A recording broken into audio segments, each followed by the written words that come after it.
YURTHRONE120. Hi and welcome to the fascinating world of the Your Throne comic series. Following a heart-wrenching incident where a man in a position she rightfully deserved were snatched away by Psyche, Medea couldn't just sit back and accept it. She set out on a mission to get back everything that Psyche had taken. In a surprising twist of fate, it seems like even the divine forces are willing to help Medea. After a random accident at the shrine, Medea and Psyche swap souls. If you're curious to find out whether Medea can achieve her dreams, we invite you to join the story at Daily Dose of Anime Recap. And if you found it enjoyable, don't forget to like, share, and subscribe to our channel for updates on upcoming videos. The engagement ceremony of Psyche, Callista, and Prince Eros, Ornavasilios, took place in a grand and opulent palace. At that time, no matter how angry or unwilling Medea Solon might have been, she couldn't do anything about it. She just stood in a corner, listening to the heartfelt well wishes from everyone for the couple. A few days later, there were rumors circulating that the young couple would be heading to a resort in the south. People in the town were still talking about their love story.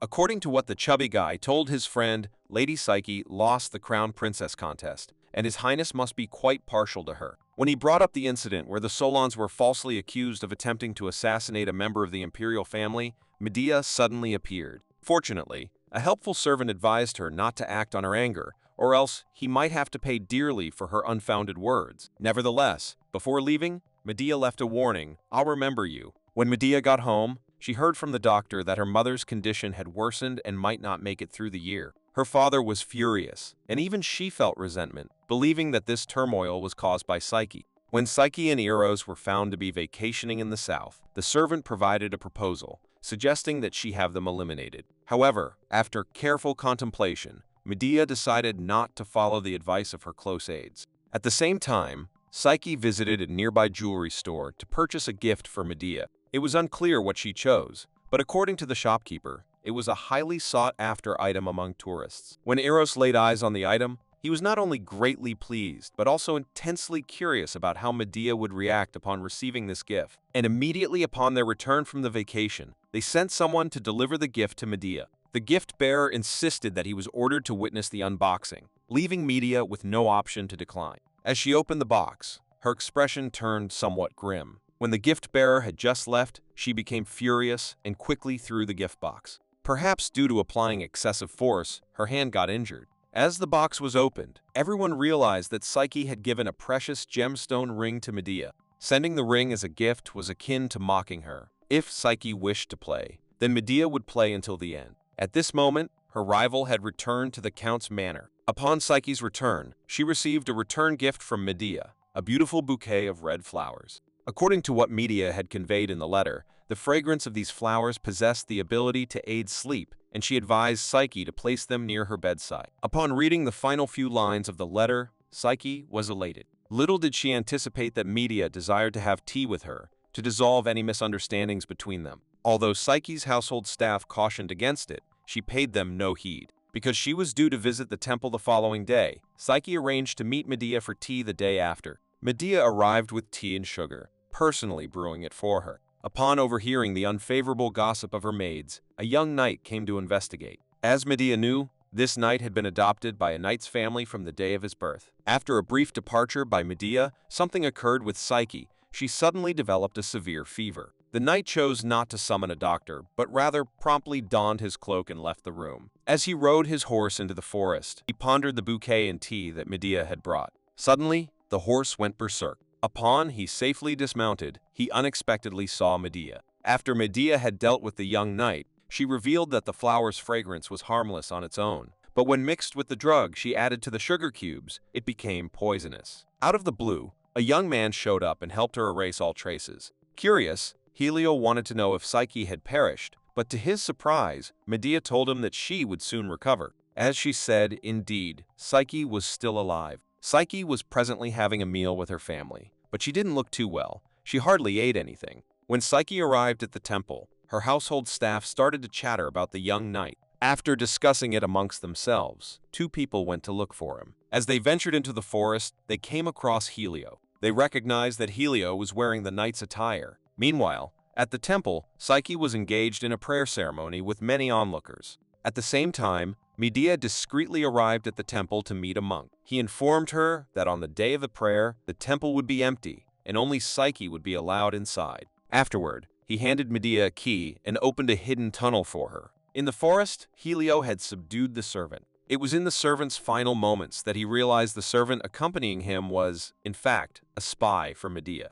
At that point, Medea had entered the temple. When she appeared, Psyche didn't look surprised. She soon regained her composure within moments and asked, "What have you done with my knight?" Medea chuckled softly and replied, "Think that I." Before she could finish her sentence, Psyche lunged at her, forcefully pushing her back. Afterward, Psyche relentlessly questioned her, asking if she still held a grudge because Psyche took his highness from her. As Psyche revealed, Medea did not love Eros. She only loved his status and his throne. As Medea sat up to resist and push Psyche away, she accidentally fell into the deep pond. In her most desperate moment, Medea saw a glimmer of light. She wondered if it was some kind of a divine power. At this moment, Medea quietly prayed, "If you truly are the guardian deity of Vasilios, give me the chance to rule instead of this foolish wench." She wanted to take everything from Psyche. As soon as Medea regained consciousness and opened her eyes, she heard a chorus of joyous cries from the servants. When Medea asked where she was, the eldest servant tearfully said, "Please don't jest in such a way. My poor heart won't survive another scare." After glancing around and being bombarded with countless questions, Medea suddenly jumped up and rushed to the mirror. When she saw her face in the mirror, she was genuinely shocked. She hadn't expected to have truly become Psyche. While Medea was still in a state of confusion, unsure if this was a dream or not, Eros appeared. Ignoring the servant's warnings, he rushed to her side as soon as he saw her awake. Eros not only tightly held her hand but also said, "I'm relieved to see that you are okay. I was tormented by the thought that I might lose you. I was so frightened." Eros's sweet words and intimate gestures filled Medea with immense joy. She immediately embraced Eros and listened to his heartfelt promises. Eros vowed to severely punish the one who had harmed her and disrupted the prayer ceremony. At the same time, Psyche stood before a mirror, just as bewildered as Medea when she beheld her own reflection. She gave her face a tentative slap to see if this was real, and it did indeed sting. As Psyche mulled over the identity within her, panic took over. She hurried downstairs, intent on leaving the house, but the concerned servants attempted to stop her. Psyche insisted that they not call her Lady Medea, and that she wanted to return to her own home. Outside, a heavy rain poured, accompanied by unceasing thunder and lightning. However, within the Count's manor, an atmosphere of joy and happiness prevailed. Perhaps it was because of her overwhelming excitement, but Medea almost suggested to Eros that they should get rid of Psyche. Fortunately, she held back and presented a more accommodating idea. Upon hearing her lenient words, Eros sighed and said, "I knew you would say that." As the commotion outside unfolded, a servant went to investigate and found Psyche causing a disturbance. Eros emerged, and upon laying eyes on Psyche, he became furious. He seized her by the collar, his countenance turning fierce. He warned, "You should be grateful that I don't behead you right here and now." Medea watched silently and was privately amused. The situation was indeed quite comical. Eros claimed to love Psyche so deeply that he'd sacrifice his life for her. Yet at this moment, he couldn't recognize her in another body. Subsequently, he barred Psyche from entering the mansion again. The next day, while Medea observed and examined Psyche's body, a maid entered unexpectedly. She seemed burdened with guilt and came forward to confess everything to her. She had been a spy for the Solon family, motivated by the need to earn money for her siblings' medical expenses. Furthermore, she revealed that the incident involving the knight and Psyche's servant wasn't caused by a wild animal, but instigated by Medea. Medea immediately embraced her, consoling, "I'm sorry. I had no idea. How difficult it must have been for you." The maid burst into tears, unaware that her mistress was contemplating whether to cut her tongue out and feed it to the dogs. Beneath the round and radiant moonlight, Medea silently vowed that if she returned to her original body tomorrow, she would promptly kill Psyche. And if not, she'd spare her life. The following day, sunlight streamed through the window, illuminating Medea's countenance. The souls of Medea and Psyche had indeed swapped. At the same time, Psyche was gripped by immense anxiety and worry. The next prayer day was a year away, and she wasn't certain if she could regain her original form by then. Psyche was so absorbed in her thoughts that she failed to notice a raven outside her window. She worried about how she'd cope if Medea's enemies came. She felt too feeble to resist them. Unlike Medea, soon after, a maid brought her some food. When Psyche reached out for it, the maid was taken aback. Thinking her mistress intended to strike her, she was startled to receive expressions of gratitude instead. The maid was deeply moved. Tears welled up in her eyes. Simultaneously, the raven returned to its owner. Helio found a letter still attached to its leg, which left him bewildered. For the past 7 years, they had never lost contact for such an extended period. Out of concern for Medea, Helio immediately rushed to her house. At the same time, Medea received a gift from Eros, a beautiful golden necklace. Eros wanted her to wear it on his birthday, and after the birthday came their wedding day. Medea found a reason to request permission from Eros to visit the market, and she acquired a raven. As she awaited Eros to discuss important matters, Medea picked up a book from the desk. He returned shortly after. Seeing her engrossed in a political book, Eros chuckled and suggested that if she wanted to read, he could buy her a fairy tale book. Medea fell silent suddenly, appearing slightly offended, perhaps feeling underestimated. Eros noticed that Medea remained silent, so he suddenly asked. Leaning in closer to her, he saw her begin to cry. After she whispered in his ear, a somewhat shocked expression crossed his face. But then, he led her to a different location. In the waning afternoon sunlight, Medea revealed to Eros that her memories seemed to have vanished. She believed that reading books might help her remember. Having heard her heartfelt confession, Eros unexpectedly took her hand and asked, "Weren't you disappointed that I didn't even notice?" Medea replied that she only felt sad because she couldn't remember the moments they had spent together.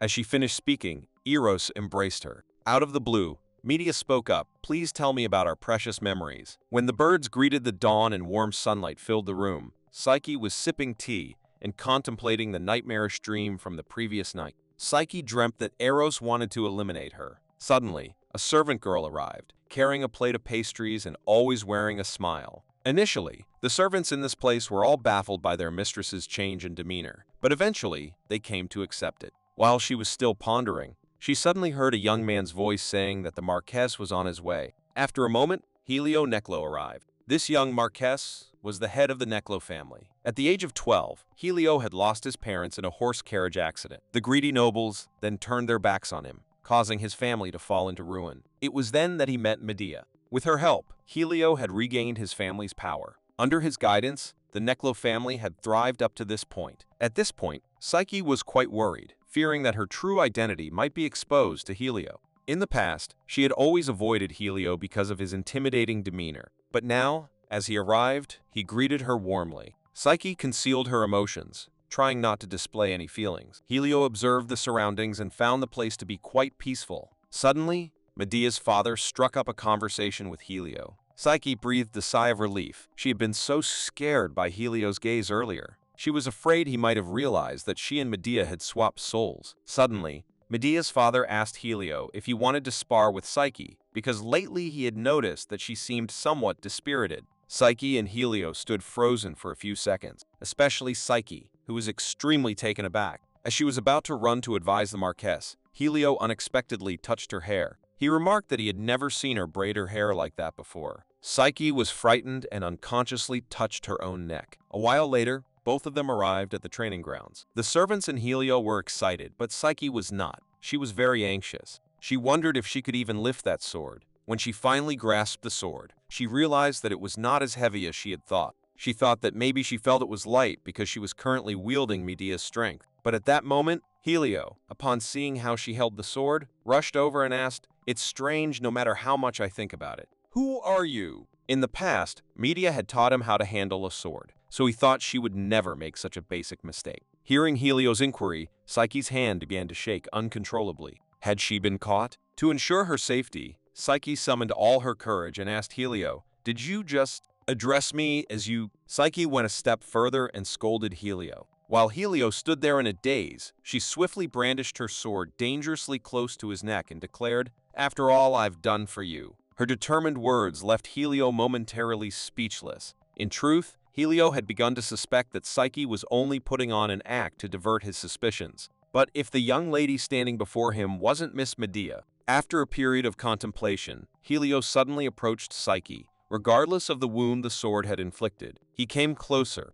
Just as he was about to confess and accept any consequences, Psyche surprisingly cast her sword aside and stated, "Enough. That's enough." Amidst the chattering of the servants, Helio tended to his wound. Then, he was preparing to depart. Before leaving, Helio not only apologized to Psyche for the commotion he had caused, but also made an additional request. He wished to escort her to the royal palace for the imperial banquet the following week. Psyche observed the teary-eyed look in Helio's eyes in silence for a while before agreeing. She even reached up and touched Helio's face, smiling as she said, "If not you, who else?" After Helio's carriage departed, she gazed at her trembling hand. Unexpectedly, she had touched the face of the Marquess of Neclo. Psyche had briefly entertained the idea of accompanying Helio, but it remained just a fleeting thought. Upon Helio's return home, rain was pouring, and the butler promptly appeared with an umbrella. He casually inquired whether the visit to the Solon estate had gone smoothly. As Helio alighted from the carriage, he shared some strange occurrences related to Psyche with the butler, particularly how she'd addressed him as Helio. Normally, Lady Medea would only call him Healy. In truth,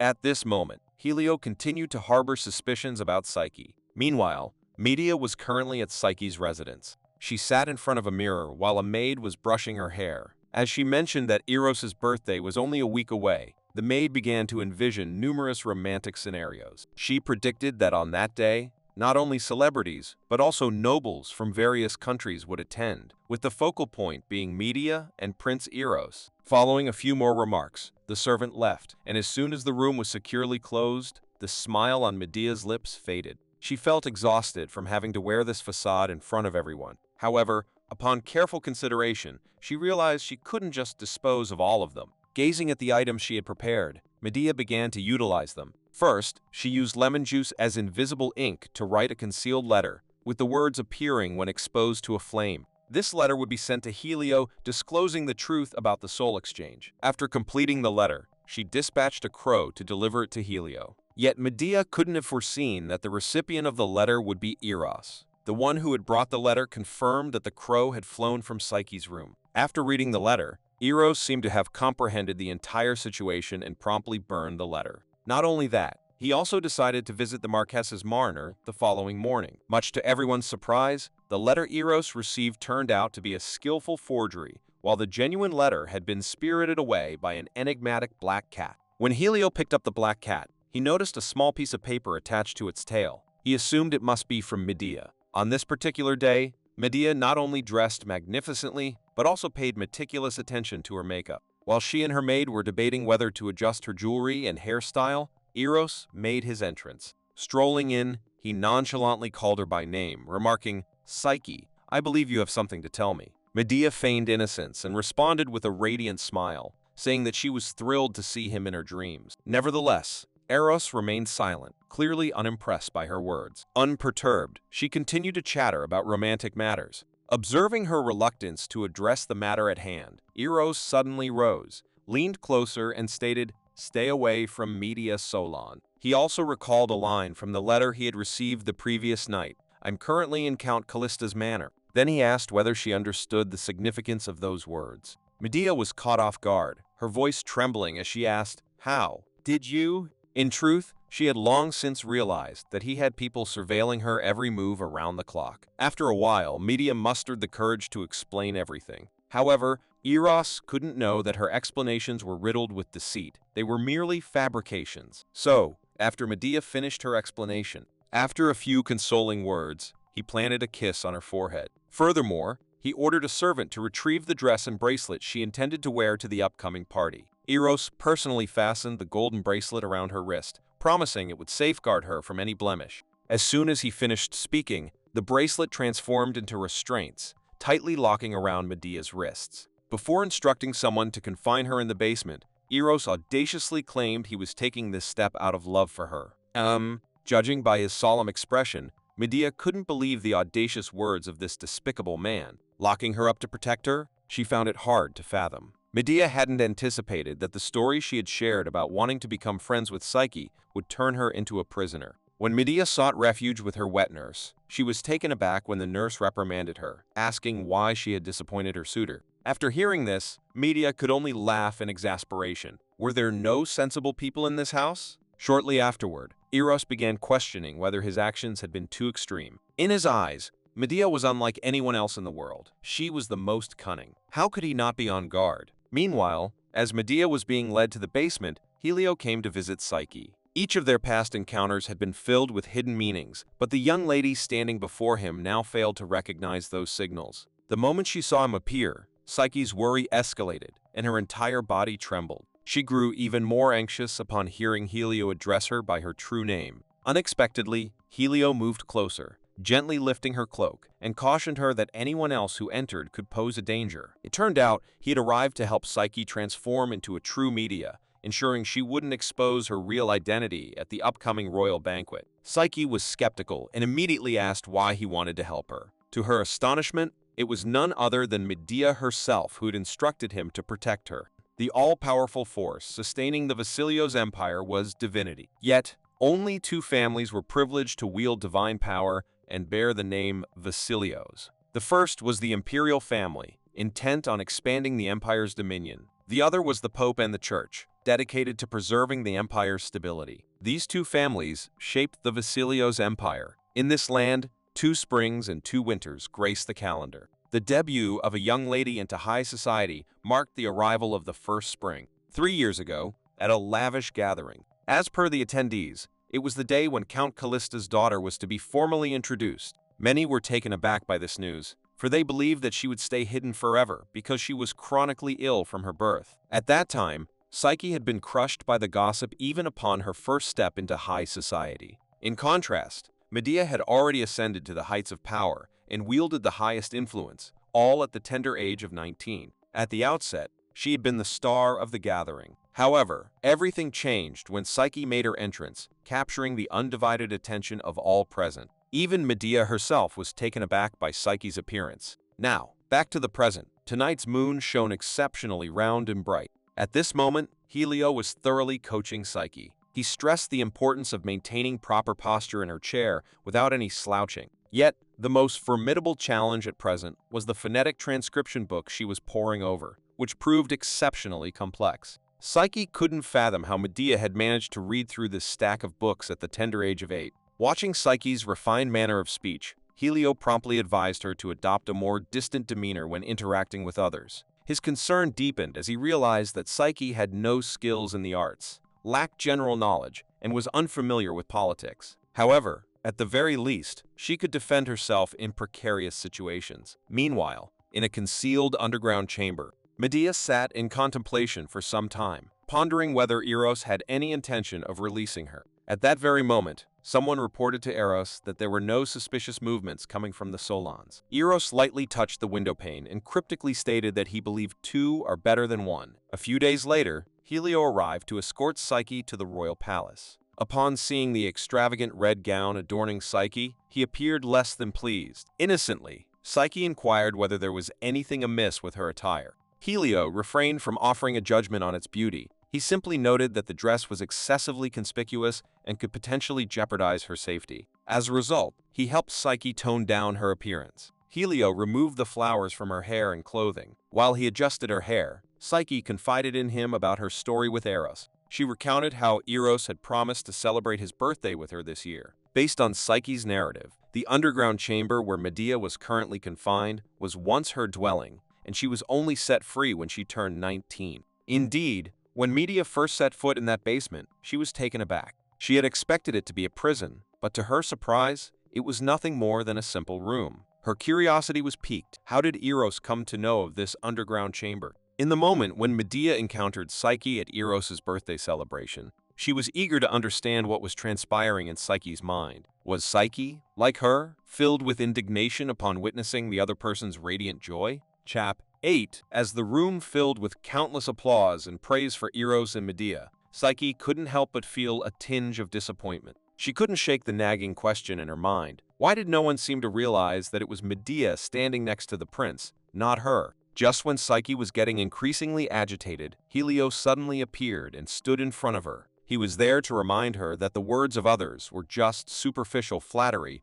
meant to provoke her frustration. He advised Psyche to stay seated and simply observe. Meanwhile, Eros unexpectedly took Medea's hand and asked, "Psyche, may I have the honor of this first dance?" Before Medea could reply, the music began, and she was compelled to dance with Eros. After a few steps, Eros was amazed to find that she didn't step on his toes once. With his concern, she replied, "Haven't I improved, your highness?" Eros laughed and paid her some compliments. Then, he mentioned that he was contemplating what gift to give her. The more Eros talked, the more she was taken in by his smooth talking. Yet, when he went on and on, Medea couldn't help but feel that his words were somewhat hollow. He couldn't even realize his real lover. A little while later, as gifts were presented amidst well-wishing guests, a soldier discreetly entered and whispered to Eros. He informed Eros that the guests he had wanted to meet privately had arrived. Eros exchanged a few words with Medea and promptly left. At the same time, Psyche, who had been trying to find Helio, unfortunately encountered a young lady.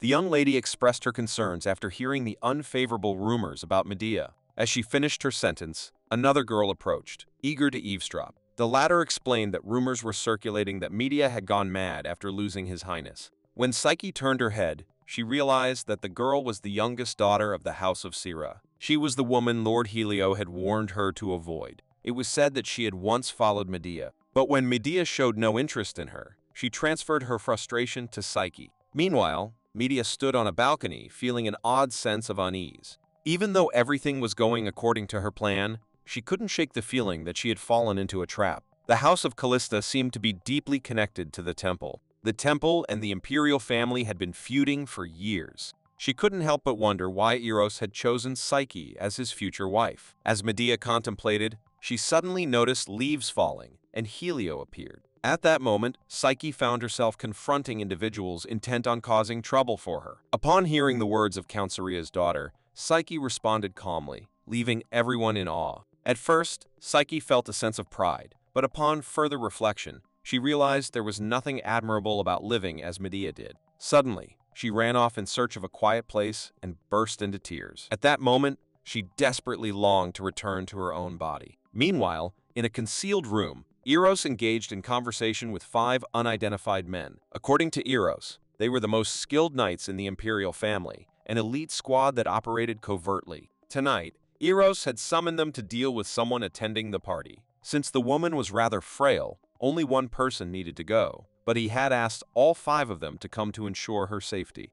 Little did Eros expect that the person he aimed to eliminate was, in fact, his cherished and beloved fiancée. Meanwhile, Medea was engaged in a lively conversation with Helio. Helio was overjoyed to learn that as long as the crown prince didn't marry her, she would return to her original body on the day of prayer. Not wanting Helio to worry about what she had discovered in the basement, she chose to keep it to herself. Medea simply advised him to gather information about the crown prince from Psyche, as she had her suspicions that Eros was hiding something. Suddenly, they both heard the sound of approaching footsteps. Before Helio departed, he gifted Medea something. Although the nature of the gift remained a mystery, upon opening it, Medea was thoroughly pleased, feeling that Helio truly understood her. As she put the gift away, another individual arrived, stating that Eros also had a gift for her. Upon Medea's arrival in the garden to meet Eros, Helio returned to the party. While he was searching for Psyche, he encountered Lady Saria. She had sought Helio to ask him to say a few kind words to Psyche since they had a prior argument. Upon discovering Psyche's location, Helio gently nudged Miss Saria aside. Meanwhile, Medea was accompanied by 5 secret knights. As they ventured further from the castle, Medea began to feel strange. She asked, "Aren't we too far from the palace?" However, those who followed behind her simply responded with grunts. Unbeknownst to Medea, the moment the other girl answered, she discreetly signaled someone to attack her. Silently unsheathing his sword, the assailant struck Medea when she posed another question. Successfully evading the attack, the assailant was taken aback. He couldn't discern whether Medea had dodged it, or if it was simply due to her stumbling and fortunately avoiding a fatal blow. Was this a matter of sheer coincidence, or an ill omen for him? Seated on the ground, Medea's face bore an expression of perplexity, and her words were muddled. The assailant stepped forward, clutched her collar, and warned her to remain still if she wished to avoid excessive suffering. The very instant he swung his sword, Helio found Psyche. He approached Psyche and saw her sitting with her head bowed. Seated beside her, Helio believed that he would never see Miss Medea cry again. But now, as Helio wiped away Psyche's tears, she asked, "Aren't I pathetic?" She reproached herself, claiming she was too foolish and feeble. Psyche's greatest concern was the fear that she might destroy everything that Medea had built up. Helio promptly reassured her, saying, "I won't stand idly by and let you ruin it." Abruptly, Psyche asked whether he had fallen in love with Medea. As Psyche was about to press for more details, it started to snow. Simultaneously, deep in the forest, Medea suddenly had a profound realization. She may have been wrong that she became Psyche because the guardian deity had granted her wish. Perhaps they switched places for this very moment. Seeing the man attacking Medea wasn't moving, his teammates encouraged him to hurry back once he was done. After some urging from the girl, the man struggled to his feet, turned around, but couldn't even take a step before falling to his knees. His teammates were very scared and anxious. Medea laughed and said, "You must be disappointed that this isn't my blood." It turned out that Helio had given her a small sword. Just when the girl advised her teammates to be careful, Medea boldly moved forward. Medea had her sword at the ready and demanded to know who had put them up to this. Was it someone in the empire, or was it the crown prince himself? Seeing that she wasn't willing to divulge anything, Medea was on the verge of taking action. However, before she could make a move, a man swiftly intervened, disarming Medea and rescuing the girl. Medea began to assess her opponents. These weren't just ordinary soldiers, they were knights. The man who had been saved quickly cautioned his comrades to be careful and instructed them to treat Medea as a fellow knight. If she were in her own body, Medea was confident she could handle them easily. But this was Psyche's body. Her arms were so weak, she might not be able to defend against a direct attack. While her fiancé was in danger, Eros was happily mingling with guests celebrating his birthday. He had noticed Medea's absence and was content that everything seemed to be going as planned. At that moment, Helio and Psyche were on their way back to the party. They walked and talked, but only Helio was speaking. Out of the blue, he asked Psyche if she felt jealous of Medea, even though Helio knew they had been close in the past. Psyche hesitated and then confessed that, yes, she was indeed jealous of Medea. It was because Medea was so strong. Yet, neither of them realized that Medea was currently at a disadvantage, facing 4 highly skilled knights. As the opponents closed in, Medea knew she couldn't take them on directly in this test of strength. One of the men swung his weapon at her. Seizing the opportunity while dodging the potentially lethal strike, Medea grabbed a handful of sand and hurled it at her attacker, but the man shielded himself in time with his cloak. After he berated Medea for her supposed cowardice, he was taken by surprise when she left him unable to speak. After defeating him, Medea remarked, "Cowardly? Who are you calling cowardly when it's all of you against one of me? When 4 men gang up on a lone woman, it's undoubtedly an act of cowardice." Medea observed the opponent in front of her, noticing he had no emblems, indicating that these people weren't an official order of knights. Just as she was starting to piece things together, the man lunged at her. Fortunately, she quickly grabbed his cloak and then struck his sword hand forcefully. After defeating the 3rd man, the remaining 2 seemed to have lost their fighting spirit. They were an order of knights, handpicked and trained by the imperial family. So, in this empire, only Helio could potentially defeat them. Medea knew that, no matter how much she might punish these men, they would not betray their master. As both sides prepared to clash, Medea suddenly felt a sense of frustration. Why did she have to fight in Psyche's place? Was it because the guardian deity of this empire wanted to trade her soul for Psyche's on this particular day? But perhaps the deity didn't know that. Even from a young age, she had always wanted to change her own destiny. When Medea was 8 years old, one evening, Nana gave her a cute teddy bear. She told her that this teddy bear was a birthday gift from her mother. After Medea had gone to bed, Nana quietly left the room. As she was leaving the room, she encountered another maid. Upon seeing Nana's face, the maid immediately said that impersonating the master was a serious offense. Furthermore, if the master of the house found out, she might get fired. In the afternoon, the maid saw Nana sneak out to the market and buy the teddy bear. Nana wasn't afraid of the maid's threats. The maid still didn't understand why Nana had to buy such a cheap teddy bear to give to her mistress and claim it was from the lady. Nana explained to the maid, what a child of her age needs the most is a simple, "I love you." Perhaps because they were speaking loudly, Medea heard everything. However, Medea didn't feel sad when she knew the teddy bear wasn't a gift from her mother. On the contrary, she was more concerned about Nana. Nana must have had to make a great effort to buy the teddy bear she was holding. The next day, Medea witnessed a heated argument. The woman was very upset and believed that Medea was too young to learn such high-minded things. Suddenly, her mother took her hand and said, "Don't get ahead of yourself. Anyone can seem smart for their age when they are young." Her mother also said that as her daughter, she had to be a genius born once in a millennium. Not only that, her mother wanted her to be mentioned in the history books. Thanks to her mother's encouraging words, Medea spent her time in the library, no matter how much her nose bled, and Nana advised against it. 2 years had passed since then, and with the beginning of spring came an expected change. Although Medea only accompanied her father on a business trip, she was very excited and saw it as an outing. While Medea was enjoying the scenery outside, her father was facing a serious problem. Because there wasn't much sunlight this year, the food supply might run short. Suddenly, Medea grabbed her father's sleeve and asked, "Father, why not trade with the neighboring territory?" After careful consideration, her father and the woman praised her without reservation. Thus, in the following years, her country overcame the famine. Her father was rewarded by the king, and from that moment on, her father often called her to discuss state affairs. A few years later, Medea had grown into a beautiful young woman. At this moment, the maids were helping Medea prepare her clothes. They extolled her remarkable father's love for her, as if she were a treasured gem. When they spoke of everyone's praise for her father's brilliant schemes, she began to reevaluate everything. If things continued as they were, how would her name ever be written in history? One day, her father announced that she would be engaged this year. Her father said he had worked very hard to arrange this marriage. At that moment, she smiled and expressed her gratitude to her father. While returning to her room, Nana suddenly ran up and took her hand, saying that she shouldn't act like a lifeless doll who just obeys orders. She remained silent for a few seconds and then hugged Nana, saying, "You are the only one who genuinely cares about me." Though she continued to help her father deal with challenging issues, in her heart, she had already formulated her own plans and chosen a different path. At present, the young ladies were all abuzz discussing the influence of the Solon family. They firmly believed that if Medea were to become the crown princess, the empire would only grow stronger and more magnificent. The moment Psyche first caught sight of Medea,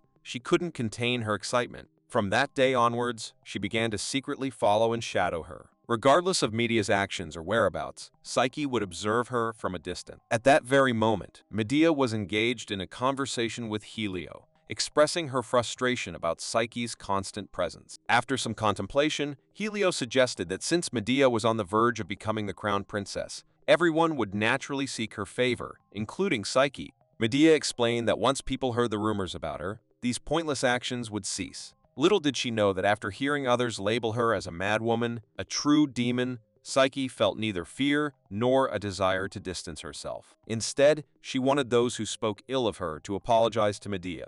To her surprise, Psyche's defense infuriated the wretched man. He even slapped her across the face. As he raised his hand for another strike, Medea suddenly appeared, seizing his arm. After delivering a brief scolding, Medea forcefully pressed his head against a nearby statue. Seeing this, the other man hastily fled. At that moment, Psyche couldn't help but call out, "Lady Medea," but to her astonishment, Medea grabbed her arm as well. Perhaps Medea had used too much force. As Psyche seemed to be in great pain, Medea gazed at the vulnerable girl before her, puzzled that she could be so audacious in front of those men. What might have happened had she not arrived in time? Medea advised her to heed the other's words, as behaving in such a way would only invite trouble. Tears welled up in Psyche's eyes, evidently moved by Medea's concern. Medea squinted at her, not understanding why she was sobbing uncontrollably. The next day, when Nana learned that Medea would meet Psyche, she was delighted. Medea mentioned that it was because she had been persistently asked.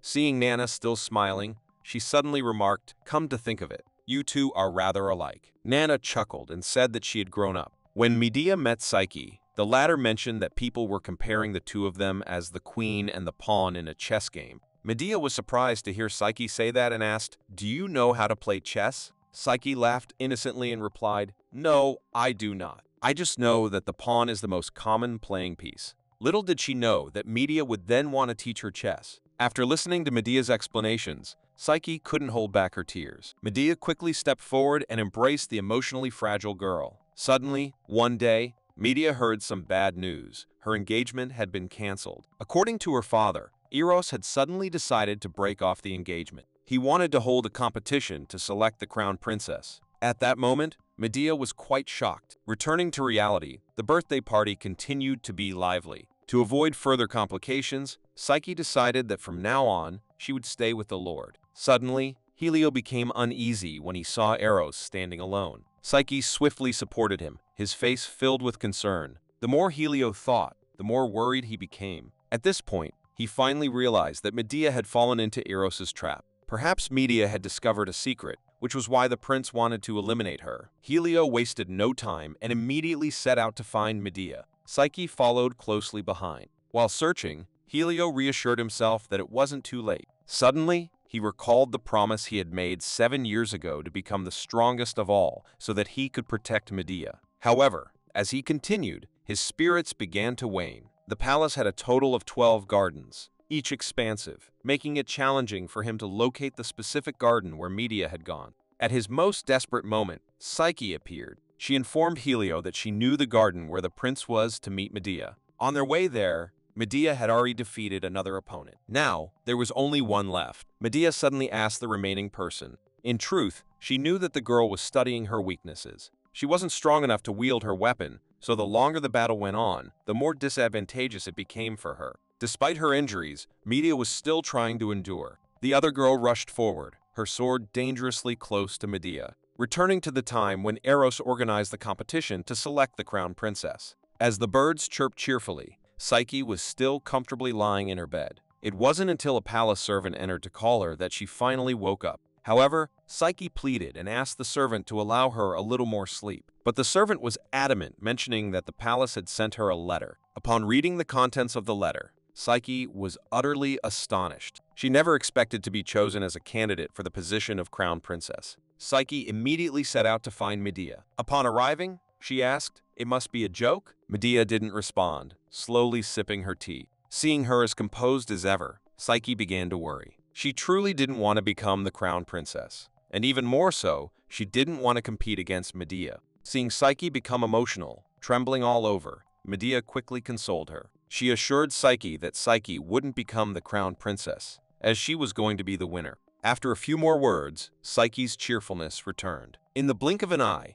the day for the final competition had arrived. There were 3 rounds in the competition. The first match was held to see if the candidates were cultivated enough to look after both the empire's internal affairs and diploma. In the second round, candidates had to persuade someone who had severed ties with the royal family and had become a troublemaker. After successfully persuading them, the candidates had to return with a badge as proof of their success. Medea easily won both of these rounds. Though Psyche lost, she didn't seem disheartened. By this point, everyone was convinced that the title of crown princess would undoubtedly go to Medea, given her 2 out of 3 round wins. The final competition began. According to the king, in this round, candidates were required to propose policies to help the empire prosper and grow stronger. Psyche was the first to present her policy. After introducing herself, she began to outline her policies. Her proposed policies focused on supporting the lowest social classes within the empire. While the king appeared unimpressed, Eros seemed genuinely interested.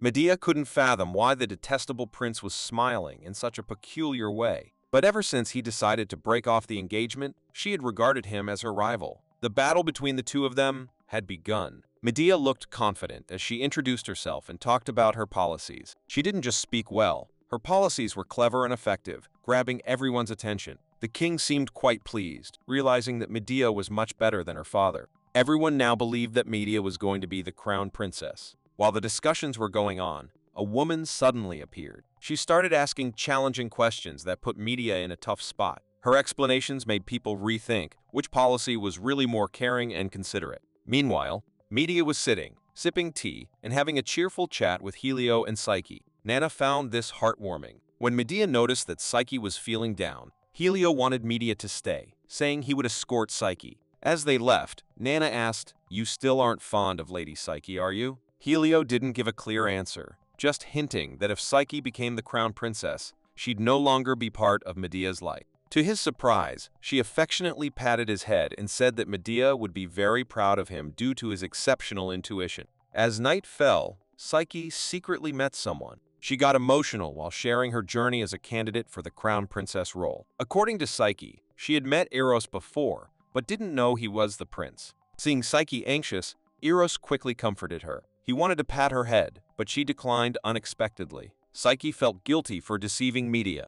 Eros appeared impatient. He said, "I can play along, but remember the basement." He questioned her if she would have escaped it without his help. After hearing Eros' words, Psyche agreed to listen more obediently. At the same time, Medea received a letter from Helio. He had found out that Eros left the palace secretly every night, but Medea thought it was just a coincidence. The day for the official transfer of the crown princess title had arrived. The servants were preparing Medea for the ceremony. Now, everyone firmly believed that Medea was going to be the crown princess, even Nana. She promised to bake a delicious pumpkin pie for Medea. As she arrived at the royal palace and stepped out of the carriage, a man approached her. He introduced himself as an envoy sent by Marquez Naudin. He mentioned that their family head wanted to give her a gift. In his hand, he had a priceless family heirloom necklace. Her father reached out to accept it, and after offering thanks, he suddenly let the necklace slip from his grasp. It fell to the ground and shattered into pieces as he forcefully kicked it. According to Medea's father, the naughty family had turned against them when they found out about her canceled engagement.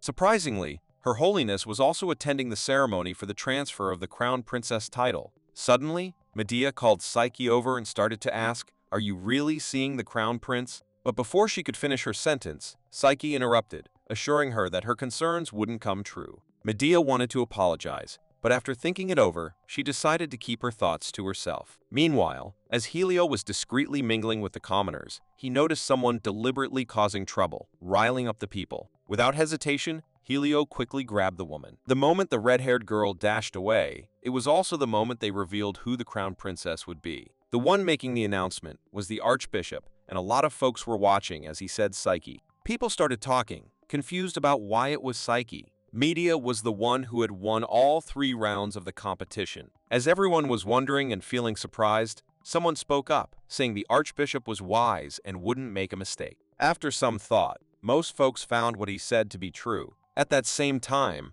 Eros gave Psyche a sweet kiss and kind words. The people celebrated, but the king didn't look happy. He wanted to help Medea, but the crowd had chosen to support Eros and Psyche. Medea stood there, still unable to understand how things turned out. She played fair and won, but it didn't make sense. Medea held on to the hope that maybe Psyche would say no to being crown princess. However, Psyche accepted the crown with happiness. Her father could only watch, looking darker and darker. When he got back home, he blamed Nana for everything because she'd taken care of Medea. He was really harsh. When Medea got back home, she found Nana in a terrible state and tried to stop her father from hurting her. But the more she begged, the more her father hurt Nana. She hoped that if she became part of the royal family today, these things would finally stop. When her father struck Nana again, she rushed to shield her, and she got hurt. According to the household servants, Medea was unconscious for a long time. While they were discussing this, her parents were carefully handling Nana's body because she was a nobleman's sister. They didn't want their family's reputation to be ruined if this incident got out. So, they made up a story, saying Nana had been sent to work in another place and got attacked by robbers who killed her. While 2 servants faked a scene, Helio saw it all.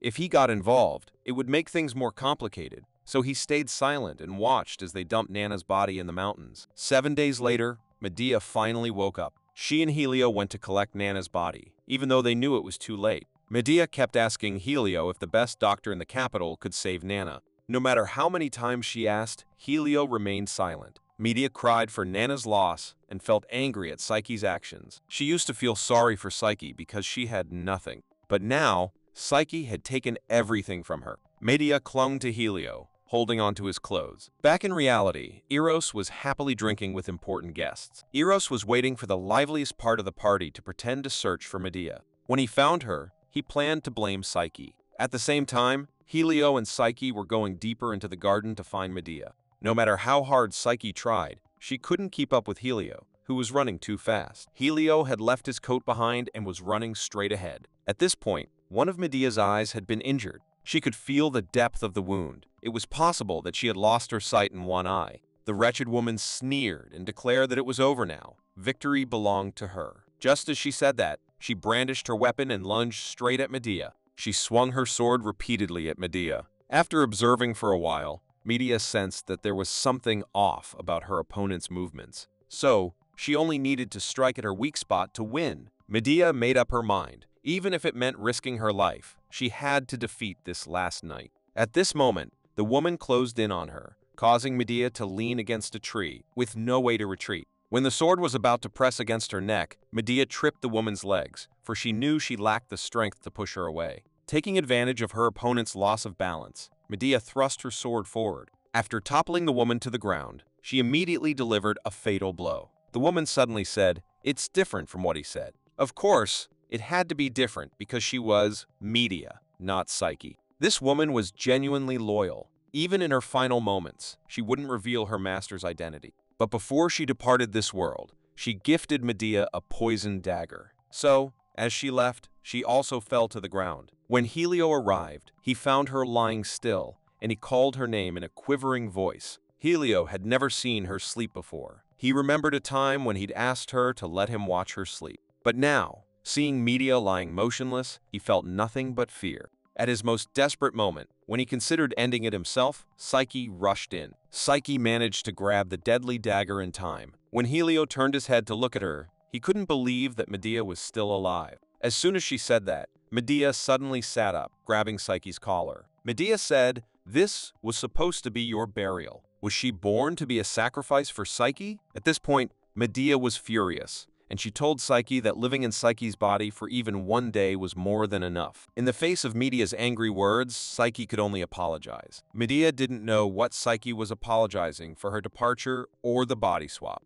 Indeed, Psyche had taken everything from her, but the real perpetrator was someone else. It was the one who had given Psyche some kind of book, the person who had hired spies to manipulate the people during the crown princess selection, the one who had shifted the blame for the attempt on the king's life to her family. At this moment, Medea truly wanted to tell Psyche who was behind all this, but her tongue wouldn't move. Psyche had wanted to go to the royal palace to find someone to heal Medea, but to her surprise, she found Helio crying profusely, as if he knew that no one could save Medea. He looked utterly powerless now. Helio thought maybe it was because he had killed too many people that he was now facing retribution. The gods wanted to punish him by taking away the girl he loved the most. Seeing Medea struggling, Psyche couldn't hold back her tears. If the gods had swapped their souls so that Medea could live, Psyche hoped that even one day would be enough for her, in a place entirely separate from everyone else. As Medea opened her eyes, she realized she was in the water, but she couldn't understand why she could still speak. After a while, she found this place quite familiar, like she had been here before. Medea had once again fallen into the arms of the deity. It was the sacred pond in the temple. When she wondered whether she was still alive, she heard mocking laughter from above. When she knew the deity didn't want to answer her, she began searching for answers on her own.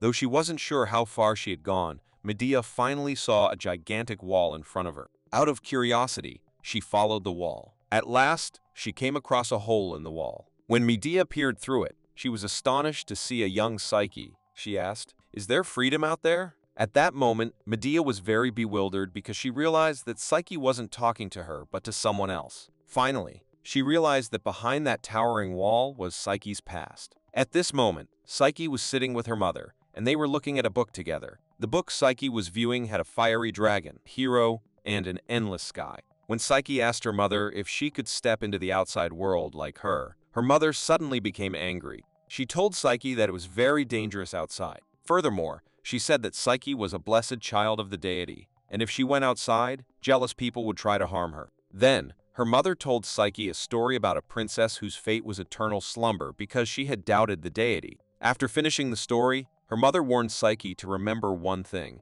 she must never doubt the deity. But a few years later, the person who took Psyche out of that basement was not the deity but someone else. That person brought her outside to witness the endless land and sky. When that person came to see Psyche again, she couldn't help but shed tears. Eros was indeed her true deity. He had come because he'd heard that Psyche was living with Medea lately. Eros advised her to stay away from Medea, but Psyche said that Medea was her first friend. At this point, Medea lost interest in seeing more. She knew what would happen next. Medea also understood what the wall in front of her was. It was the wall she had built herself to protect herself from the outside world. Suddenly, she heard Psyche's inner turmoil. If she wanted to live, she had to pretend not to know anything. At that moment, Psyche thought that if she were as strong as Medea, she wouldn't have to be afraid of anything. After hearing all of Psyche's words during the prayer ceremony, Medea was shocked. She couldn't believe that the foolish girl had wished for herself to be released. At the moment when Medea felt most helpless, she heard the deity's voice. The deity said that if she had wished to become Psyche to take everything from her,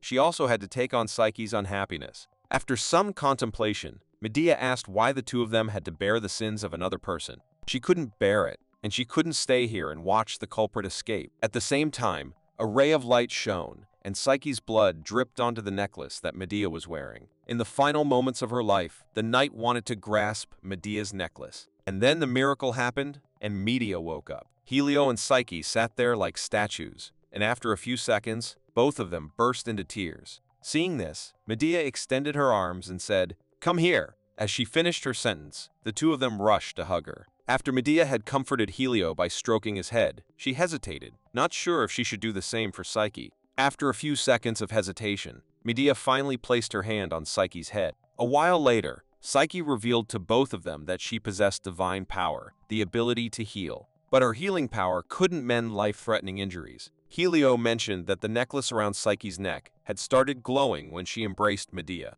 Medea thought that the necklace might be a sacred artifact and suddenly recalled the strange reaction of the soldier. In fact, before the five of them went to find Medea, Eros had revealed a major secret to them. He told them that Psyche was born with divine strength. So, to get rid of her, the only way was to torture her, inflict enough wounds on Psyche until her healing power was depleted, and that would be the moment to eliminate her. When people from her side released their power, the necklace absorbed that energy. And the last thing Eros told them was that, apart from Psyche, only members of the royal family could harness that strong divine power. When Psyche realized that the necklace Medea was wearing was a gift from Eros, she was stunned and shocked. Seeing that she couldn't accept it, Medea felt sympathy for her. She knew that Psyche genuinely loved Eros. It's unclear what Medea told her, but after listening, Psyche looked terrified. Suddenly, Medea told Helio to bring her a sword. After she made a cut on her own hand, she indeed possessed the healing ability. And because Psyche had the power to heal,